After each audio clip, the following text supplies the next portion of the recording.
Hello there. My name is Tyler, as a lot of you know. Before I get into this video, I just want to explain some things why I didn't get straight to uploading after I uploaded my first video. The plan was to intentionally upload a lot, but that didn't happen because I got caught up with my school play. Then Corona happened, and then I've been sick. I've been sick like on and off. I'm still a little sick right now. I have like a sore throat. But pretty much is that I just didn't have time. But here we are today filming this, and it took me 2 days to actually get to filming this when I originally wanted to film it. I actually wanted to film it like weeks ago when I first came up with the idea. But for today's video, I'm going to be going over top of this is great. I'm going to be going over 5 of my Harry Potter movie letdowns in my personal opinion. So let's get to it. So the first thing I'm going to start off with is Harry and Ginny's first kiss. And before I go, there are spoilers to the movies and the books. So if you haven't watched or read and you want to do one of those or both of those, I would suggest not watching this, but if you don't care, then watch it. Anyway, so Harry and Ginny's first kiss in the movie is awkward. It is extremely awkward. So how the scene goes is pretty much Harry goes into the room of requirement to stow away his Half-Blood Prince book for potions. And when he does this, pretty much Ginny comes with him. And Ginny goes to hide it while Harry has his eyes closed. And when Harry has his eyes closed, Ginny hides it. Then she goes over to him and just like awkwardly kisses him while his eyes are closed. Like, I'm sorry, but that's literally insane. Like, I just don't get it.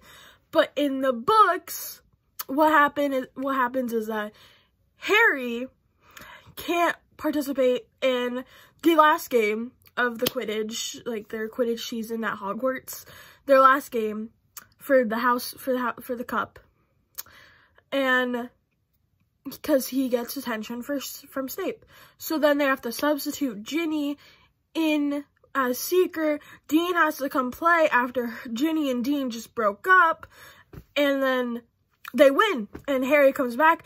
They're all celebrating in the Gryffindor common room, and Harry runs up to Ginny, and they kiss. And it is, like, the most romantic scene, like, I've ever, like, read in a book. Like, I would have loved to see that portrayed in the movies, but they didn't, and I don't get why, because it doesn't make sense. And that's where I'm going to go on to my second. So my second one is with the Quidditch World Cup. Quidditch, first 2 movies, they did a great job, especially that first movie. They did a wonderful job with Quidditch and portraying the Quidditch and stuff. And I loved it. And when I read the books, and I was reading, you know, Goblet of Fire, which is when they have the Quidditch World Cup, I was like, this sounds amazing. Like, I want to go to this. I want to go see this. I want to go watch this.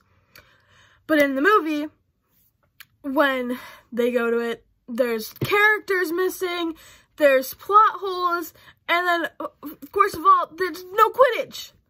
Literally, they get into the stadium, Fudge announces the whole entire thing about, this is the Quidditch World Cup, Ireland versus Bulgaria, let's go. And they had, like, their opening scenes with the leprechauns, and then Crumb coming in, everything like that. They had all that perfect. Like, perfect.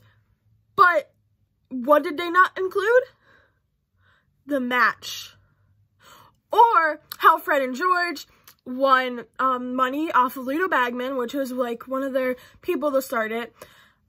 People who was like betting on it and stuff, and like he was also helping with creating the event as well to like hold it. And I was just like, and then Winky wasn't there either. Winky's another house elf that is like friends with Dobby. And I'm just like, you gotta be kidding me. But on to my third one. My third movie letdown while watching the series was the first movie. In the first movie, it was so good, it was amazing, and I loved it, and they portrayed like the characters so well, and I'm just like, this is amazing.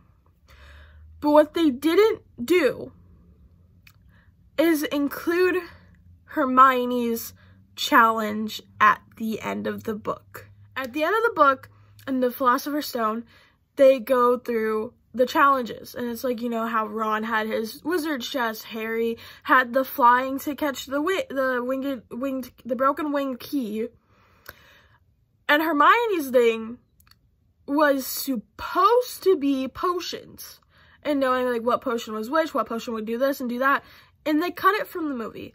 And this makes me really upset, because that could have made us see like Hermione so smart and stuff, and it's like that's what she's known for, because her other house that she would have been in would have been Ravenclaw. And she's just so intelligent. I mean, like, yeah, we learned that throughout the series as a whole, but I just think personally that that would have been a great like scene to have included. My fourth one is also gonna be like my third one, and it's gonna be like really small about it, but pretty much, so y'all know that Senator that helps like carry out in the first movie, where he's like, he comes in, he saves Harry in the Forbidden Forest and stuff. That's Frenzine. Frenzine was, he helped Harry again, and he was banished from his horde. And so in the books, they had I'm sorry if I'm butchering his name this whole entire time, but they had him go work at the school, so he had a place to stay, and he was teaching astronomy. Not astronomy. Mind blank. Not astronomy. Well, I think he taught astronomy, but he taught divination. That's what it was. Okay, I can't think. He taught divination. And so Trelawney gets like mad about it, because Trelawney is like the divination teacher. That's her thing. That's what she loves to do. And she's like accusing Frenzine of like just doing it all wrong. And I think that leaving that out would have been like leaving that out, like they put that in there. I would have loved to see that, because I would have loved to see more of the Senators. Because I'm sorry, but they're some of my favorite creatures from the game, if I'm being honest. The game, the movie, the books, just the series in general, that's what I mean. I'm an idiot. I'm sorry for how dysfunctional this video is, but I just wanted to post something. But now we're gonna go on to my fifth one. The Battle of the Seven Potters.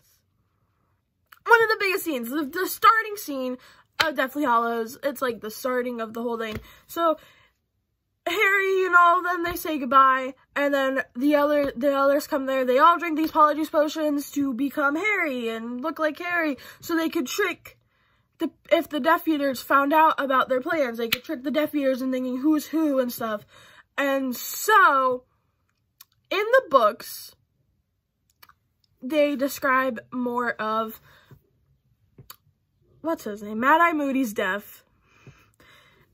They have safe houses, and we get to meet Tonks's parents, which I'm sorry, but I love their parent. I love her parents, and I love just hearing more about that.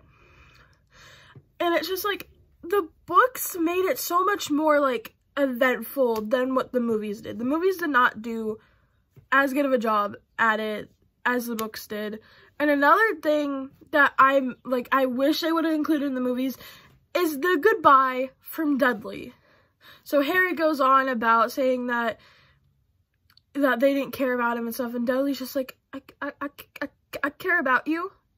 I stuttered because he stutters in it, but he's like, I care about you, and like he thanked Harry for saving his life in Order of the Phoenix. And I wish they would have included like so many of these things, because of just how incredible it would have made the series more have been. I get doing some of the cuts to make the movie shorter or to finish production sooner, but I think that the movies would have been better including these things that they did not include. Well, anyway, that's the end of this video, and if you guys want more videos, let me know. Leave a like on this video. I've said video way too many times. But anyway, give me some ideas to do so I can upload more. Thanks. I'm out.